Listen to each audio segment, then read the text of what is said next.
wheels fall off for the Lakers in the third quarter, and they fall to the Blazers 108-87 with Tanya Ganguly. I'm Lindsay Theory for the Los Angeles Times. They dropped to 15-27 on the season, and it was the third quarter once again that gave them all sorts of problems. The Lakers scoring a season-low 12 points.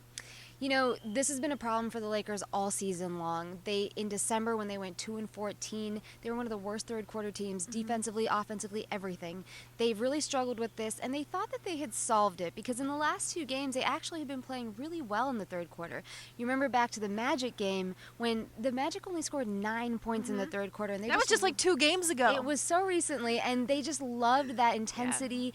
And Walton just stared at the box score today during his press conference after the game, and I asked him, what are you thinking? And he said, I'm just still trying to figure out what happened in that second half.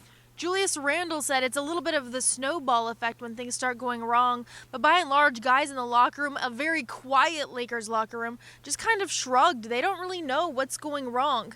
You've been with this team all season. Is there anything you're seeing in the third quarter that makes sense for these downfalls? Well, they do know what's happening, but they just don't know why it's happening. They're not moving the ball. They're not moving without the ball. Defensively, their energy goes down. Sometimes the problem has been that they're playing with a lead and they get comfortable with that lead and they think it's bigger than it is.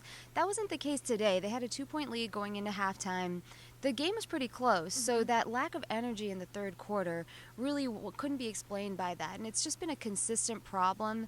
Walton keeps saying he knows that they're going to fix this, but he also wanted the message sent in the locker room today that even though he knows this is going to be fixed, it's not acceptable. There was one particular moment D'Angelo Russell pointed out. Of course, him and Dame Lillard kind of got into it. He said after that, the Blazers turned up. Favorite millennial term there, turned up. Meanwhile, the Lakers couldn't match that energy. What exactly happened between him and Lillard? Well, on that exact play, Russell blocked a shot by Lillard and then kind of started talking to him a little bit.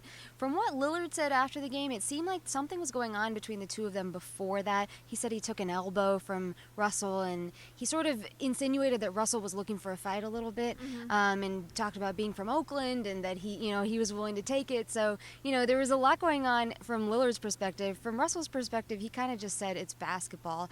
Both of them were assessed technical fouls, but you could see a definite shift in energy from the Trailblazers after that play. The Lakers make a quick trip to San Antonio before they come back to Staples Center to face the Clippers. December was a tough month. How do they keep this one loss from snowballing into many more? Well, it's going to be tough because their schedule is not easy after this. The Spurs are a very good team. The Clippers are a good team, despite the fact that they lost to the Lakers. They didn't have Blake Griffin or Chris Paul in that loss. And, this schedule isn't going to be easy for them. They are at home a lot, so that can help.